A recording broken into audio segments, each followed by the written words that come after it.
Good afternoon, everyone. Thanks for tuning in to SBAM Small Business Briefing. I'm Sarah Miller, the Vice President of Marketing and Strategic Communications. And today, Brian Kelly is otherwise engaged, so we are joined by our favorite co-host, Kelly Saunders. Kelly, welcome back to the show. Well, thanks again for having me. Always an honor and a pleasure to be with you, filling in for Brian. I'm Kelly Saunders, Vice President of Policy and Engagement here at SBAM, and we have quite a lineup today. So, Sarah, why don't you kick us off? We sure do. First off is that, Kelly, you've invited a special guest to join us today. We've talked on this show and we have, messaged out how important broadband is to our members and to the state of Michigan as a whole. Good connectivity is really important as we advance and uplift our communities in order to compete and win nationwide. So Jessica Randall is joining us today. She's the Infrastructure and Data Director at the Michigan High-Speed Internet Office, and she's going to share some important updates. So Kelly, I'll let you take it away.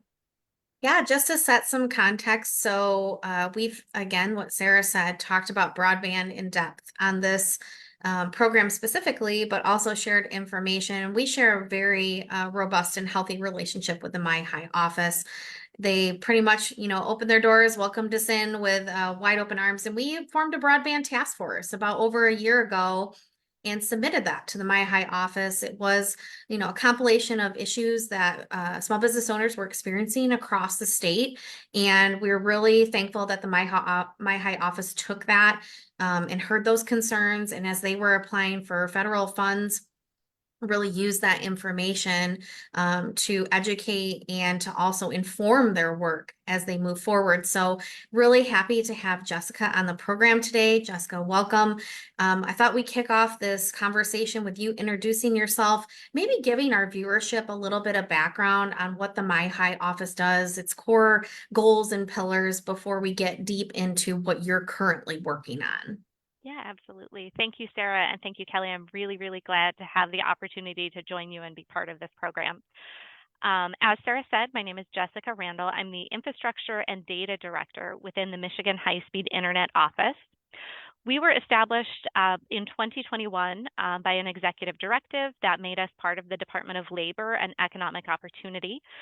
We think it's a really fitting and important place for us to be because we recognize, just like all the SBAM members do, and especially those who've been part of the Broadband Task Force, how important an affordable, reliable, high-speed internet connection is to improving business opportunities. There's all sorts of peer-reviewed research about how having a good online connection can improve revenue or can improve sales or can improve hiring.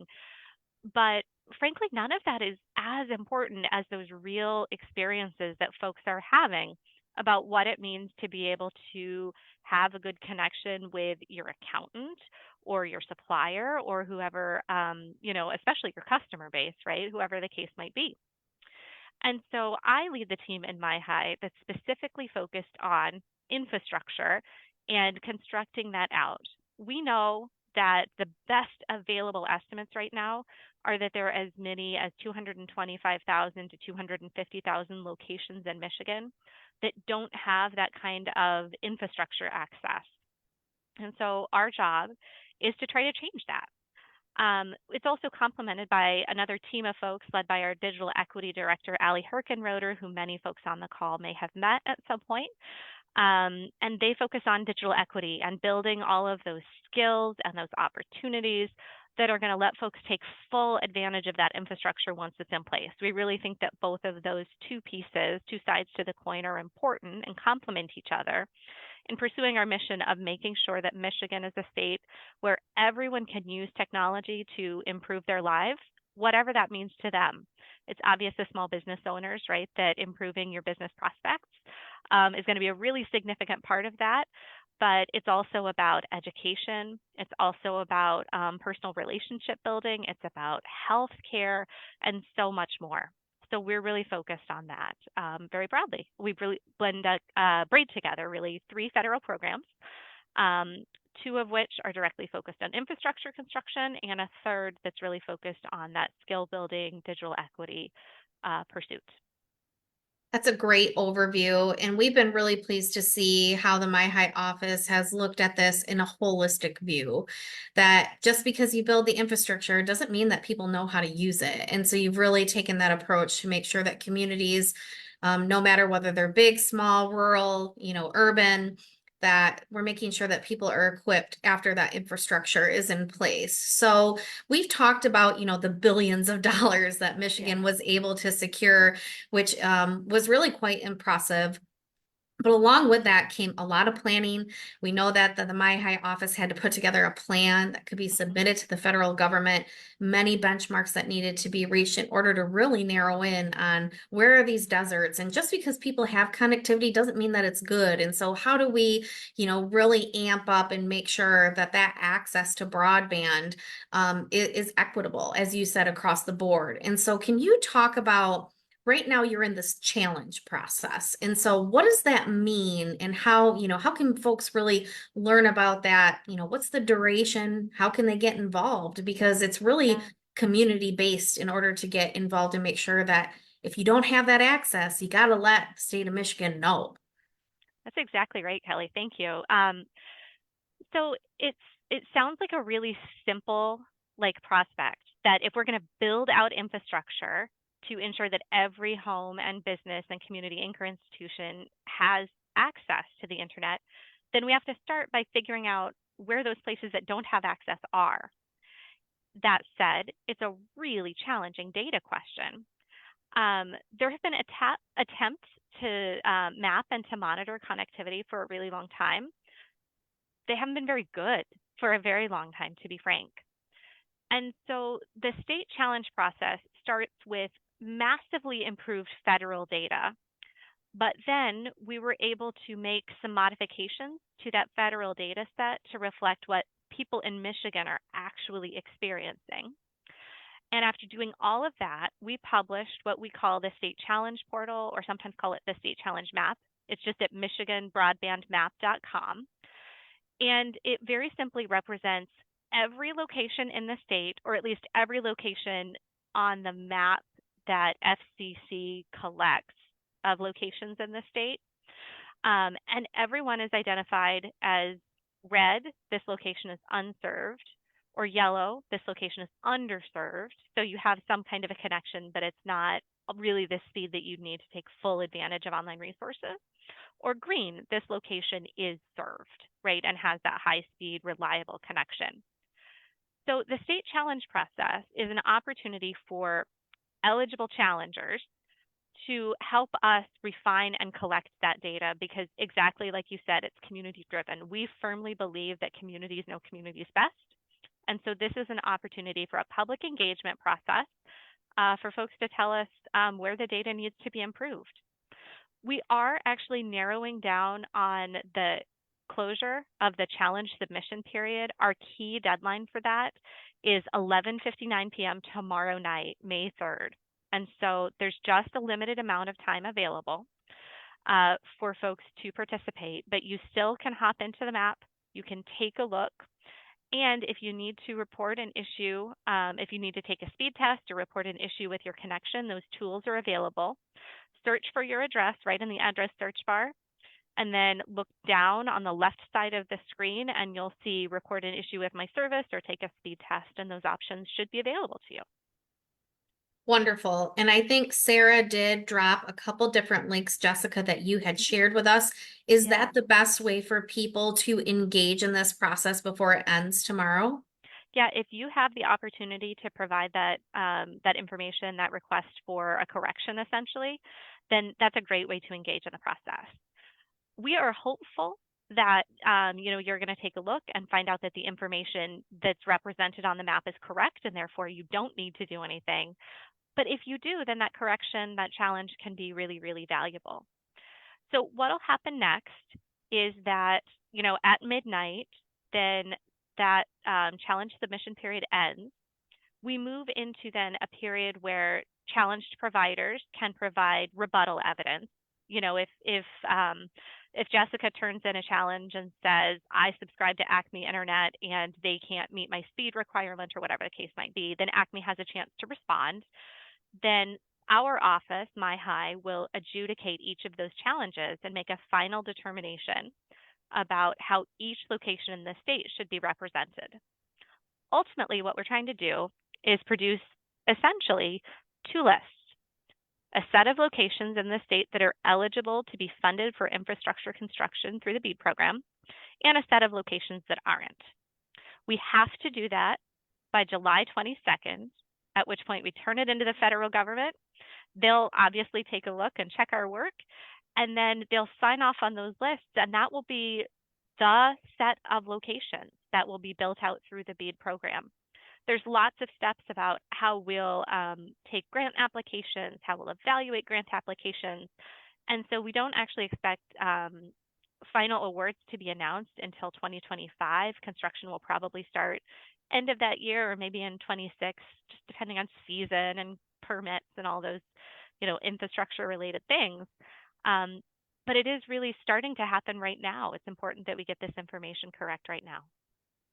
That's a great overview, and knowing those next steps, I think people are aware that this work is going on, but what is the timeline? And this is a multi-year, decade almost long project in order to get this set up and to do it right, which we know your office is really committed to doing. So we just want to thank you for being on the program today, for giving that information.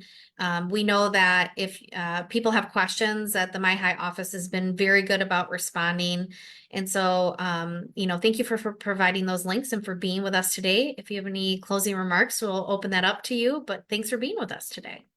I think the only thing that's left to say is thank you. Both you, Kelly, and Sarah, and SBAM more generally, your broadband task force in particular, and so many small business owners joined us on the My Connected Future listening tour. We went to 43 different communities around the state last summer in just like a listening tour kind of mode. Many folks have joined us in our online partnership roundtable discussions. That feedback, Kelly, that you described from the task force was invaluable. And we just look forward to continued engagement, whether that engagement looks like somebody having a question that we can help answer or an insight that might enhance our work. We're here for all of it. And I just sent Sarah, I hadn't thought to send this in advance. I just sent Sarah an email address that you can use to contact us. It's a general email box. And so, if my toddler has me out with his stomach flu, then somebody else can field your question on any given day. But we really do want to make sure that we're sharing all the resources that folks need, and we're happy to be contacted at any time. Well, thank you so much for being with us and for sharing that email address. We'll encourage people to reach out. So Jessica, we will hope to catch up with you when we've made even bigger strides for an update, and we will wish you a good weekend. Thank you so much. Same to you. Bye for now. Bye.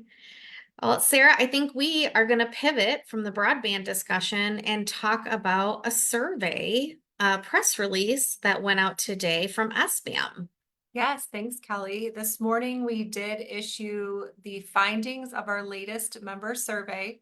I think viewers of the program will be kind of, you all know that we do these surveys on a regular basis.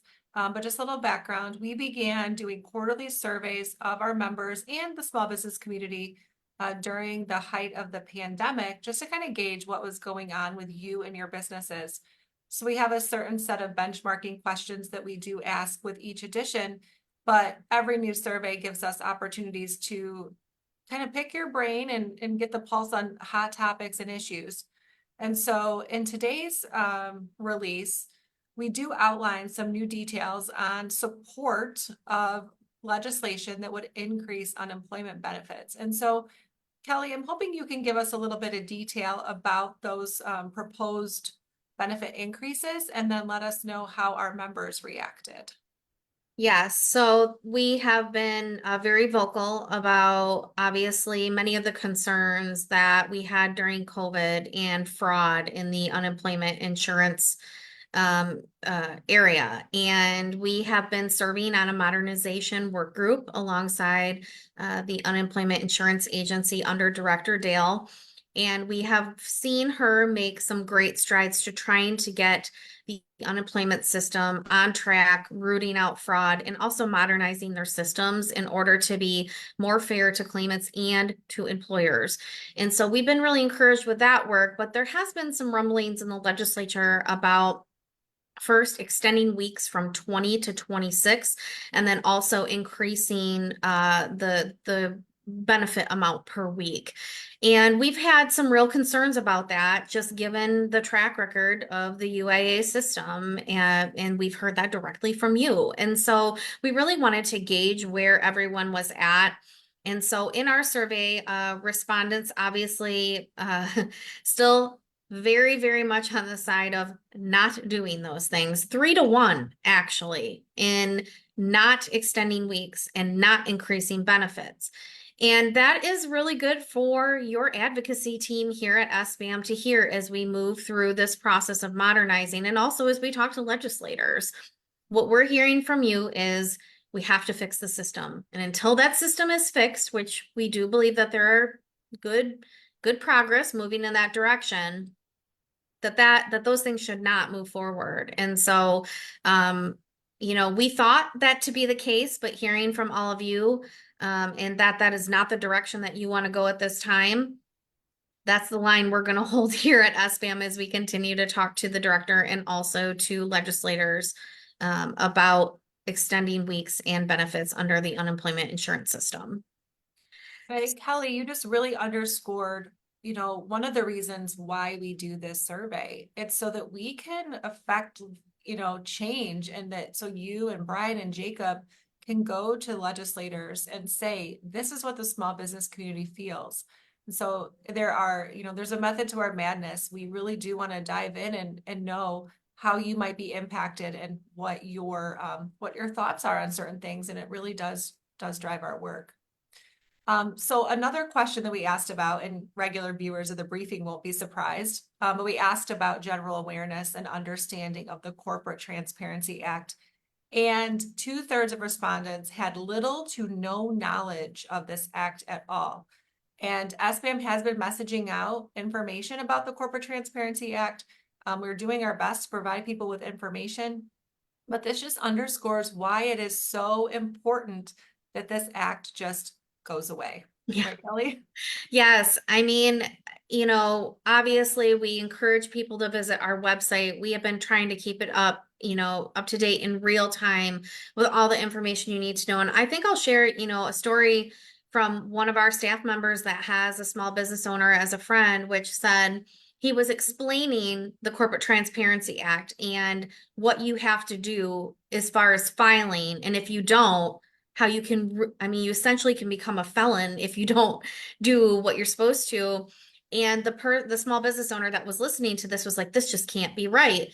And he said, I didn't get a letter, and you're not going to. That's the thing, is that the problem is the communication, not only like the basis of the Corporate Transparency Act, but the lack of communication from the federal government and making sure that people are equipped and to know what they need to do. So we are very concerned, obviously, that people have not heard and don't know what to do.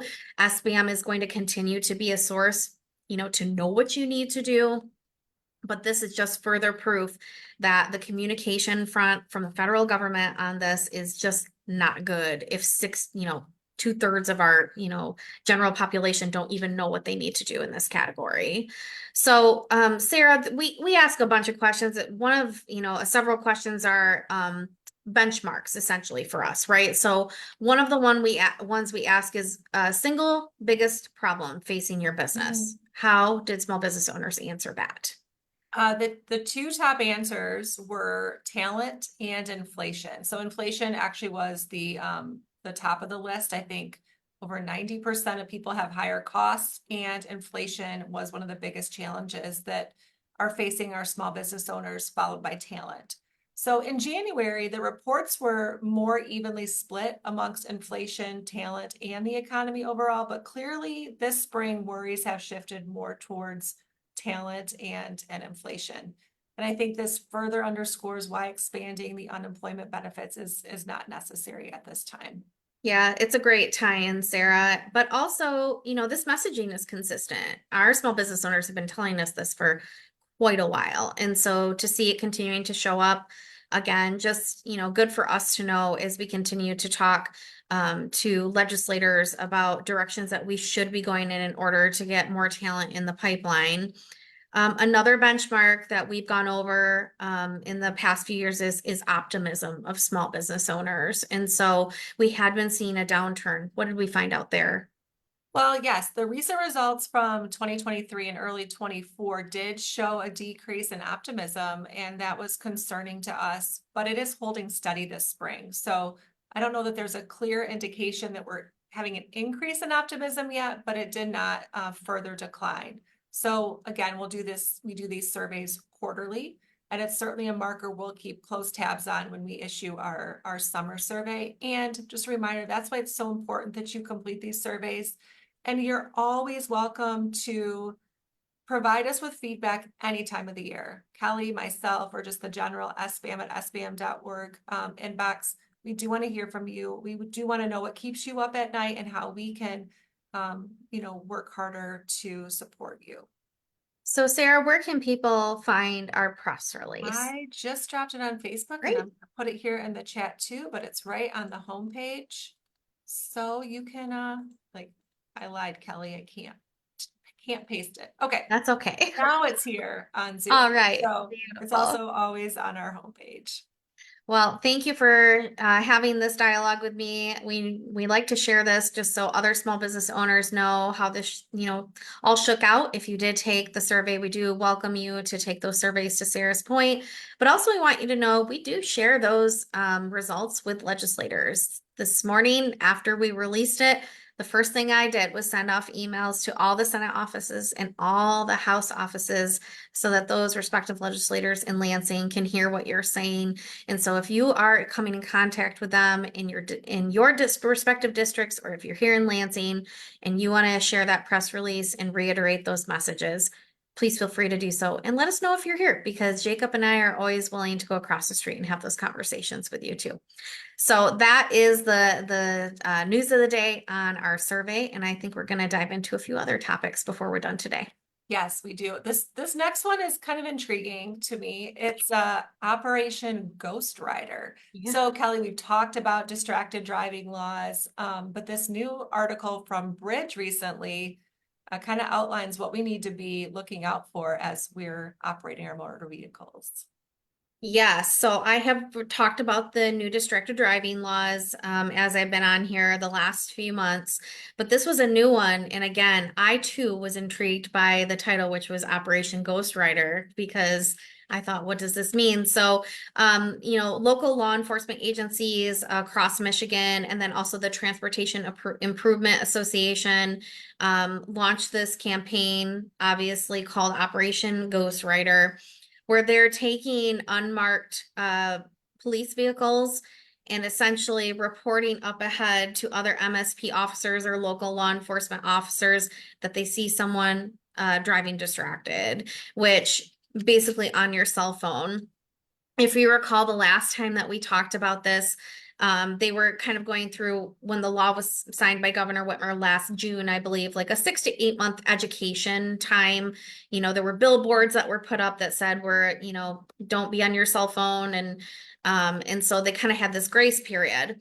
And then we announced maybe a few months ago, grace period was over. They were going to start enforcing this. Well, now they're coming to get you. So you really, again, need to put the cell phones down.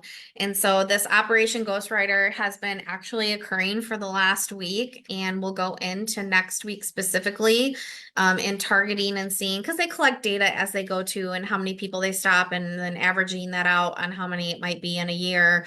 But just a reminder, violators for the first time, $100 fine or 16 hours of community service. And then for the second offense, $250 fine or 24 hours of community service. And then it goes on from there. So please, again, if you have fleets of vehicles in your small business, operation, or if you're just a person that drives to your business every day, you put down the phone, make sure that you are not getting fined or having to do community service, and that you get to work safely. We care about you. We care about your pocketbook, and you don't need to be paying fines on these distracted driving laws. So Operation Ghost Rider in full effect. It is a really great name. It is. All right, let's talk about an announcement made this week by our partners at Enbridge. Yes, I was actually really lucky to be with some of our friends at Enbridge on Tuesday night. They had their group in town for their normal advocacy day. It was a great time to connect, and they had a pretty exciting announcement this week, which is they secured their 2 contractors that will be working on that 4-mile tunnel to put under the Straits of Mackinac that encapsulates that tunnel to make sure that there's no leakage in the straits. And so those 2 companies, the first one, Barnard Construction Company, and then Civil and Building North America Inc. will work together. The partnership will be called the Mackinac Straits Partners. And so they have done this type of work before in other capacities in San Francisco, and in the port of Miami, and then also in Hong Kong and Qatar. So they've worked across numerous lines, obviously with the way that the pipeline works in supplying energy, not only to our Upper Peninsula, but to Wisconsin and to Canada. They feel very confident that these 2 companies can work together to make sure that the pipeline is encapsulated and safe as it moves forward. So we're really happy for our friends at Enbridge that this has moved forward. If you recall, they have secured the permits from Eagle in order to do this. The only thing that they're really waiting on is the U.S. Army Corps of Engineers, which has delayed their decision to 2026. And we hope it's really not until 2026. Because this really does need to get done to make sure that maximum energy is obviously reaching people that need it. And so congratulations to our friends at Enbridge for this milestone as this project moves forward. It's a long road ahead, but continuing to make progress, which is good. All right, well, thanks for that update. All right, Kelly, so next week we have our largest PAC event of the year, and I know you have been working tirelessly on this event, and it's going to be a fantastic afternoon, evening. So can you share a little bit about what people might expect if they attend? And I'll go ahead and get a link ready to drop in. Perfect. So every year we host our Political Action Committee fundraiser in May in Lansing. It's where people can come together from all over the state. And it's a big election year, which I've covered in depth with you as I've been on this program, but a way for us to raise funds for the Small Biz PAC Board to identify and vet and then support candidates that will carry the small business message here in Lansing by providing direct campaign contributions. And so if you're interested in advocacy or if you're interested in supporting our PAC events, again, we are an intentionally bipartisan organization, and we make sure that we reach across both aisles in order to support candidates on both sides. And so next week we will be at the Lansing Brewing Company here in Lansing. Obviously good food and beer and other spirits to enjoy. But our main draw here is that Brian Callie will be singing and playing in his band. And so if you are interested in seeing this happen, I've seen it many times over the years. He is a very skilled keyboard player and singer. Please feel free to visit the website, the link that Sarah just dropped in, and purchase a ticket and come hang out with us for the evening. Other than Brian Callie entertaining us, it's a great time to network and meet fellow small business owners from all over Michigan that care about the legislative and the PAC process. And we would really welcome you to be a part of that evening with us. Absolutely. I have not yet seen Brian perform with his band, so I'm looking forward to attending and checking this out for myself. Like Kelly said, the link is in the chat, also just available on our website. That is the show for today. We appreciate you tuning in. Brian will be back here on Monday. Kelly, thanks for filling in, and we hope everyone has a good rest of their week. Yeah, thanks for having me. It's always a pleasure to be with you, and have a great weekend.